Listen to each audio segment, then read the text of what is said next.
সুপ্রিয় দর্শক, আশা করি আল্লাহ রাব্বুল আলামিনের অশেষ মেহেরবানিতে ও দয়ায় আপনারা সবাই ভালো আছেন। কুফুরে মৃত্যুবান মারার তাবিজ, মৃত্যুবান মারার একটি নকশা। এটা করার ফলে শত্রুর মৃত্যু নিশ্চিত। আমি আপনাদেরকে 100% গ্যারান্টি দিয়ে বলতে পারি, কাজ করবেন, সাথে সাথে কাজ হবে।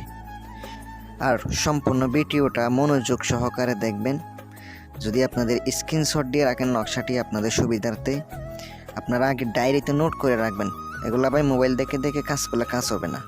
এই কবিরাজি কাজে অনেক গুপ্তবেদ আছে, অনেক নিয়ম কারণ আছে। আপনি যদি ফোন দেখে দেখে করেন, মনোযোগ থাকবো না। এগুলো মনোযোগ দিয়ে করতে হইব, চেহারা কল্পনা করে লিখতে হইব। উল্টাপাল্টা কাজ করলে কোনো কাজ হবে না, একটু রেজাল্ট আসবে না। শত্রু তো কিচ্ছু করতে পারবেন না শত্রুকে।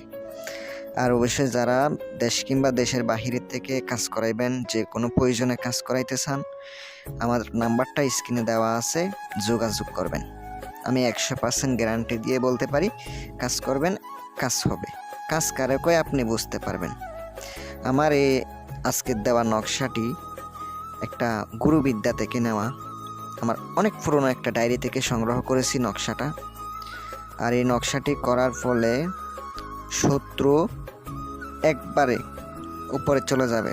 কিন্তু ভাই, একটা শত্রুকে শুধু শুধু মারা যায় না, অনেক দেরিতে। হুট করে অনেকে মনে করে যে 24 ঘন্টায় তাকে মেরে ফেলে দেওয়া যায় না। সে আস্তে আস্তে আস্তে আস্তে যাইতে থাকবে, অসুস্থ হইতে থাকবে, একটার পর একটা রোগ হইতে থাকবে, দেখবেন আস্তে করে চলে গেছে। এই ভয়ঙ্কর মৃত্যুবান এগুলা।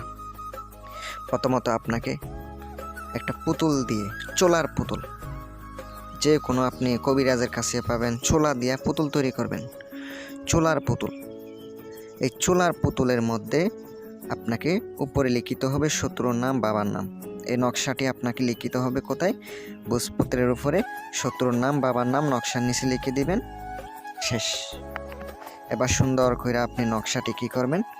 নকশাটি আপনার কাজ হচ্ছে ওই পুতুলের ভিতরে ঢুকাইয়া দেওয়া, পুতুলটা জাগ্রত করে নেওয়া, প্রাণ প্রতিষ্ঠা করে নেওয়া। আপনার কাজ শেষ। এটা শনিবারের দিন গভীর রাতে। আগে অবশ্যই আগরবাতি জ্বালাবেন, মোমবাতি জ্বালাবেন, ধূপকাঠি জ্বালাবেন। নিজের শরীরটা পারফেক্টভাবে বন্ধ করবেন। বান চালাইলে হয় যে কি, শত্রুর শরীরে আগে যায় না, যে বান চালায় তার উপর আগে চলে, তার শরীরে আগে আসে। যদি হে শরীর যদি খোলা থাকে তাহলে হে শেষ। যদি তার শরীর বন্ধ থাকে, তার শরীর থেকে উল্টা সরাসরি শত্রুর শরীরে যাইয়া পড়ব। আর বান মারার আগে হাজিরা দেখে নেবেন শত্রুর শরীর বন্ধ আছে কিনা। আপনারা আমার কাছ থেকে হাজিরাও দেখাইতে পারেন। ইনশাল্লাহ হাজিরা দেখাইতে হইলে আপনারা যোগাযোগ করবেন। ইনশাল্লাহ হাদিয়ার মাধ্যমে হাজিরাও দেখে থাকি। যে কোনো সমস্যার সমাধান অথবা যে কোনো সমস্যার কথা আপনি জানতে পারেন। আর পুতুলে ঢোকানোর পরে আপনি বাজার থেকে শুয়ে আনবেন। আনার পরে শত্রুর নাম ধরে ধরে আপনাকে ওই পুতুলের মধ্যে বিদ্ধ করতে হবে সুই 101টি। শেষ, আপনার কাজ শেষ। এবার সরাসরি আপনি এটা কলা পাতার মধ্যে রেখে আপনি সরাসরি নদীতে ভাসাইয়া দেন। যদি পারেন শত্রু বাড়ির আশেপাশে পুঁততে দেন, আর যদি পারেন শ্মশানে গিয়ে উলঙ্গ অবস্থায় পুঁতে দেন। খোদার কসম, শত্রু দেখবেন আস্তে আস্তে শেষ হয়ে যাচ্ছে। ভাই দিলাম বিদ্যাটা, খারাপ কাজে ব্যবহার করেন না। আল্লাহর হস্তে খারাপ কাজে ব্যবহার করবেন না।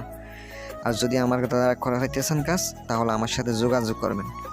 ভালো থাকবেন, সুস্থ থাকবেন। আসসালামু আলাইকুম ওয়া রাহমাতুল্লাহ।